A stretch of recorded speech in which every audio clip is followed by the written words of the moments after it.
Ladies and gents, this is the moment you've waited for. You've been searching in the dark, your sweat soaking through the floor. And buried in your bones, there's an ache that you can't ignore. Taking your breath, stealing your mind, and all that was real is left behind. Good morning, North Branford. I'm Ant Puglisi. And I'm Nick Barrett. Please stand for the Pledge of Allegiance. I pledge allegiance to the flag of the United States of America and to the republic for which it stands, one nation, under God, indivisible, with liberty and justice for all. It's that time of year, North Branford. For juniors, it's time to start thinking about your upcoming Capstone project. For seniors, it's presentation time. For more information, here's Pat Miconi to give us an overview of what exactly the Capstone is as he was able to sit down with Mrs. Tetzo. With the halfway point of the third marking term just passing, seniors are both excited and nervous to present their capstone assignment, and juniors are just beginning theirs. Let's talk to students as well as capstone advisor Ms. Tetzo to see how it's going. For many students, their capstone assignment is coming just around the corner. Here's Ms. Tetzo to both give some advice and prepare the juniors for their capstone assignment next year. Okay, so today I'm here with Ms. Tetzo, and we are going to talk to you about the capstone assignment and what exactly it entails. My first question is, what do you think is the most important part of the capstone assignment? I think the most important part of the capstone assignment is that the students have the opportunity of choice, and it's an authentic activity and a project that they create, which is usually typically kind of hard for students because we as teachers tell them exactly what they need to do. Yeah, we don't really give you enough opportunities to do that as students, so I think this project really is helpful for going out in the future. What do you think of the projects overall? So in terms of the seniors this year, you know, I find them to be very creative. I don't see all of the presentations, but I do read the journals and I read the papers, so I know what students are doing. And I feel that a lot of our students were able to do things that were relating to their future. So I feel that this group has really embraced it and said, if I have to do this, I'm going to do something that's best for me. Along with talking to Ms. Tetzo, I was also able to talk to senior Colby Anastasio and junior Gabby Sarmento. For my capstone, I shadowed engineers at American Civil and Engineering, and I thought it really helped me narrow down what I want to do in the future. For my capstone, I plan on shadowing Jenna Spade's mom because she's a pharmaceutical sales rep, and that's what I plan on doing in the future, so I hope that I gain experience from it and see if I actually enjoy it. All right, I wish every senior good luck on their capstone, and juniors, I hope that you are getting ready for yours as well, and I will see you in the halls. March is here. That means there is 1 month away from the play. One thing that always goes unnoticed is the set of the play. Mr. Rice and his students are working hard to prepare the set for this year's play, Curtains. You might not know this at MBHS, but right behind this door is the backstage to the play. I was able to catch up with Mr. Rice in an advanced tech ed class to see the making of the play and the stage out back. Let's go check it out. Work, work, work, work. On diamonds all in my ring, player. Go watch, go chain, player. I was able to catch up with a few students and ask what their current project was at this time. In woodshop, we're working on a boat right now that's been used in the play. So we're working on the boat right now for the play. It's going well. We're all having fun. I was on this, but now I'm on to that. You see it in my closet for it's on the rack. Was out there in Hawaii, now I'm going back. I got so much money, I should start a bank. So much paper right in front of me, it's hard to think.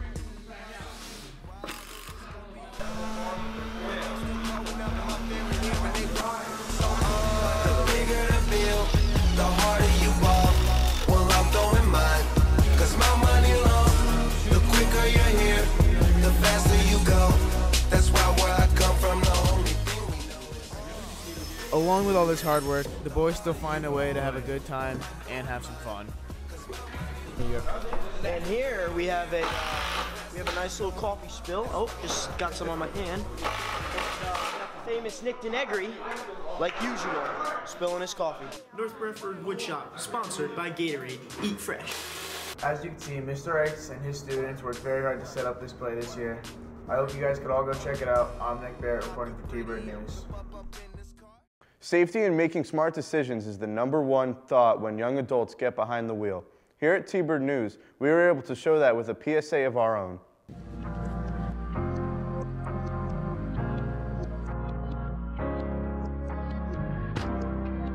Here's a couple tips to use, always while you're driving. Hand your phone over and make sure it's on silent. Never look down, keep your eyes up on the road. Always drive with safety. Hey, you guys trying to buy some tickets for tonight's concert? Yeah, how much are they? $5. Alright, I'll take 2. Look both ways before you pull out in a row. Let me buckle my seatbelt because I don't want a ticket. And you'll be just fine if you follow the speed limit. Everyone's worst fear is getting pulled over, so make sure you drive 100% sober.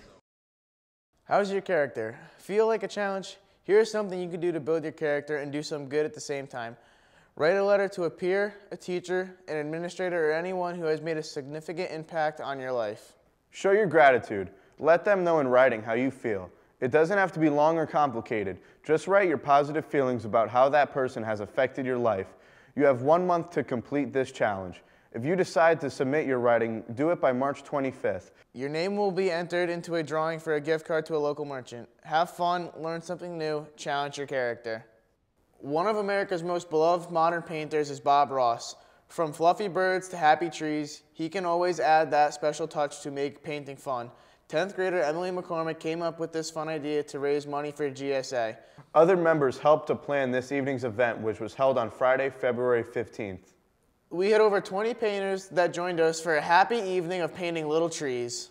The coveted Bob Ross bobblehead was won by 10th grader Connor Leet. Thanks to Mrs. LaCroix, the Dream Team is in their busiest time of the year with multiple Read Across America days. Alex Grimm was at Jerome Harrison to record the day's event. I had the opportunity to follow Dream Team to JHS for Read Across America. Let's see how it went. The students were able to learn about a few different habitats, including the Arctic, the tundra, and the jungle. That he was almost invisible. In fact, this was... So my favorite station today was the ocean because we got to dance to Baby Shark. It was really fun. We should let it grow. Let it grow. Let it grow. You can't reap what you don't. The kids interacting with the high schoolers sets them up to be kind and generous human beings. Let's celebrate the world's rebirth. My favorite station was the tundra because we got Italian ice. Different when I was a kid, so it's really exciting to get a new spin on it. Are you ready? All day. And her favorite thing to eat is anything leafy and... So, Said it feels that was you. You think I know who it is? Yeah, I am having fun here. It's nice being around the kids, helping them learn about the different, parts of the world, like the Arctic, the tundra, all of that. And it's nice seeing them learn.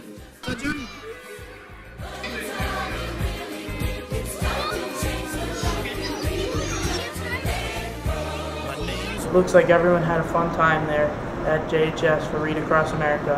I'm Alex Grimm, reporting live from TBird News. Kaleidoscope Cafe. Reading, writing is what it's all about. All artists in the school can share their creations. Capstone was on the stage jamming out. With the time between seasons of winter and spring, not much is going on, but here at Kaleidoscope, we're just getting started with our annual Mid-Year Cafe. I was there to give you all the info. With the winter season coming to an end and the deadline for the literary magazine approaching, Kaleidoscope is raising money for their club with the annual Winter Cafe, where students and staff get to perform music, reenact skits, and read literature in front of their peers.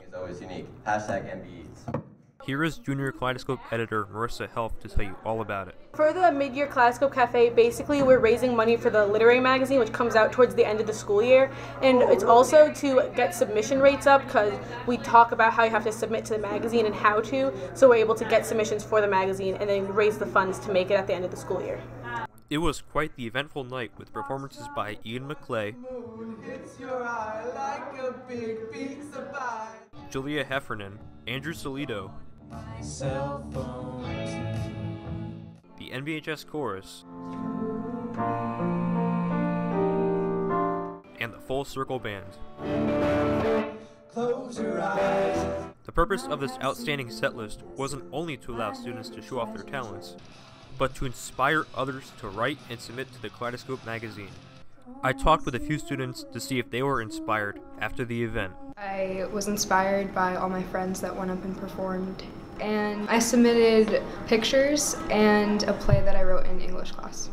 Anytime I can go out there on that stage and inspire other people to submit to Kaleidoscope, it makes me want to submit to Kaleidoscope. Kaleidoscope's magazine is a place where everyone should submit all their poetry, prose, art, photography, anything, in order to spread it to the community around them and just share it with everybody. What a great way to raise money for the Kaleidoscope Literary Magazine. Be sure to stop by on March 22nd to the annual game night and also help us raise some more money. Reporting for TBird News, I'm Capstone.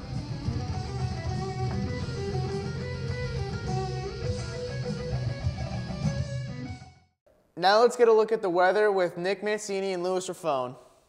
Hello, Thunderbirds. This is Nick Mancini reporting here for TBird Weather. I am on spot at North Branford High School. As you can see behind me, there's a lot of snow on the ground. It's very chilly out here. Today you should expect a high of 36, a low of 25. This past Monday we had a snow day. We accumulated anywhere from 8 to 10 inches of snow. Should get a little bit warmer on Saturday and Sunday, but just have a great weekend. Tonight, if you're going to leave the house, though, you're going to pay the price. It is very, very chilly out here. Have a great weekend. Back to Weatherman Lou. Thanks, Nick. As you can see, we are going to get some rain and snow mixtures that will move its way across country and some possible tornado threats in Little Rock. Hope they find some bigger rocks to keep cover. Ha-ha! Now, we are going to get a little bit of rain and snow in New England, but it will pull itself out to sea. It will be cold, so like Mancini said, keep those jackets on. A quick snow and rain outlook for Friday through Monday. We are going to get a little bit of snow, but it's all right. Now, for our forecast. Friday through Sunday will be cold, so stay warm. Turns out, Sunday we have our daylight savings, so push those clocks forward. Now, Monday through Friday, it's going to be partly cloudy, a little warm, a little cold. So, thanks. Back to you, Nick and Ant. That concludes this week's TBird News. I'm Ant Puglisi. And I'm Nick Barrett. Have a fun and safe weekend as we battle the cold. Stay warm.